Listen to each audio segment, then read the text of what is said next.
বোমা বিস্ফোরণে এক কিশোরের মৃত্যু এবং দুই কিশোরের জখম হওয়ার ঘটনা, পাশাপাশি গতকাল এক মহিলার মৃতদেহ উদ্ধারের ঘটনাকে সামনে রেখে তুমুল আলোড়ন হুগলি জেলা জুড়ে। পরপর ঘটে যাওয়া ঘটনার পরিপ্রেক্ষিতে তদন্ত দাবি করে পান্ডুয়া থানার সামনে অবস্থান বিক্ষোভে বসলেন হুগলি লোকসভা কেন্দ্রের বিজেপির প্রার্থী লকেট চট্টোপাধ্যায়। বিজেপির অন্যান্য শাখা সংগঠনের কর্মী সমর্থক সহ কার্যকর্তারা এই কর্মসূচিতে সামিল। আসন্ন লোকসভা নির্বাচনের ভোট গ্রহণ পর্ব অনুষ্ঠিত হবে, আর তার প্রাক্কালে পরপর যে সমস্ত ঘটনা ঘটছে সেই ঘটনার পরিপ্রেক্ষিতে পূর্ণাঙ্গ তদন্ত এবং দ্রুত তদন্তের দাবি জানিয়ে সরব বিজেপির প্রার্থী। যে বা যারা এই ঘটনার সঙ্গে যুক্ত তাদের প্রত্যেককে অবিলম্বে চিহ্নিত করে কঠোর শাস্তি দিতে হবে, এই দাবিতে সরব বিজেপির কর্মী সমর্থকরা। পান্ডুয়া থানার সামনে অবস্থান বিক্ষোভে বসেছেন বিজেপির প্রার্থী লকেট চট্টোপাধ্যায়।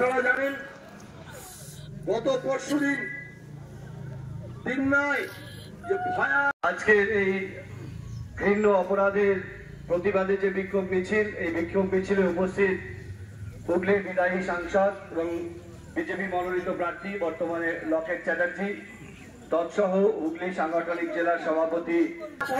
বিস্ফোরণ তাতে একটা ছেলের প্রাণ চলে গেছে।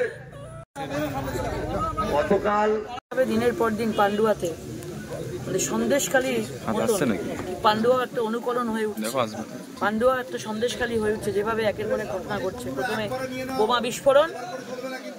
বিস্ফোরণ এবং তারপরে এত বড় কালকে একটা মহিলার মৃতদেহ ডেড বডি পাওয়া, পুরো ব্যাপারগুলোই অত্যন্ত সন্দেহজনক এবং সেগুলোকে অন্যদিকে ঘুরিয়ে দেওয়ার চেষ্টা চলছে। বোমা বিস্ফোরণ এত বড় হলো, বোম স্কোয়াড এলো, 3টে বাচ্চা আক্রান্ত হলো, একজন মৃত, দুজন এখন মৃত্যুর সঙ্গে পাঞ্জা লড়ছে। তাদের হাতের কবজি উড়ে গেছে, পা উড়ে গেছে, কলকাতাতে হসপিটালে ভর্তি। এবং সেটাকে একটা পরিবারের নাম করে চালিয়ে দেওয়া হলো। বাবার কাছ থেকে জোর করে বয়ান নিয়ে, বাবা নিজে স্বীকার করেছে, জোর করে তাদের কাছ থেকে বয়ান নিয়ে একজন মহিলাকে অ্যারেস্ট করে তাকে পরিবারের নাম দিয়ে এত বড় ঘটনাকে পুরো ঘুরিয়ে দেওয়া হচ্ছে। হ্যাঁ, মহিলা প্রেগনেন্ট এবং এত বড় ঘটনাকে পুরো ঘুরিয়ে দেওয়া হচ্ছে এটা পরিবারের বলে। এত বোমা পাওয়া গেছে। দ্বিতীয় কথা, কালকে যেটা ঘটনা ঘটেছে, একটা মহিলার দেহ পাওয়া গেছে, সেটা পরিষ্কারভাবে বজ্রপাতে মৃত্যু হয়নি, কারণ পোস্টমর্টমের সময় যারা করছিলেন অসংখ্য, তার মধ্যে আমরা এখনো রিপোর্ট হাতে দেখিনি।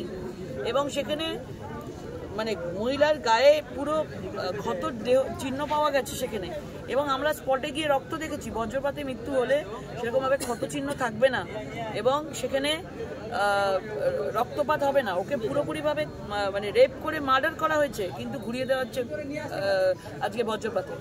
এই দুটো ঘটনার প্রেক্ষিতে আজকে আমরা পান্ডুয়া পুলিশ স্টেশনের সামনে বিক্ষোভ অবস্থান করছি।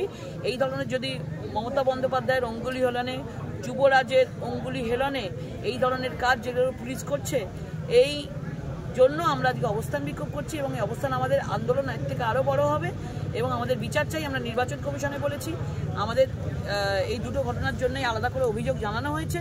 যে অভিযোগের ভিত্তিতে এরা গ্রেপ্তার করেছে বা জিনিসটাকে ঘোরাতে চাইছে, এই আমাদের তরফ থেকে অভিযোগ করা হয়েছে। আমরা চাই এর বিচার হোক।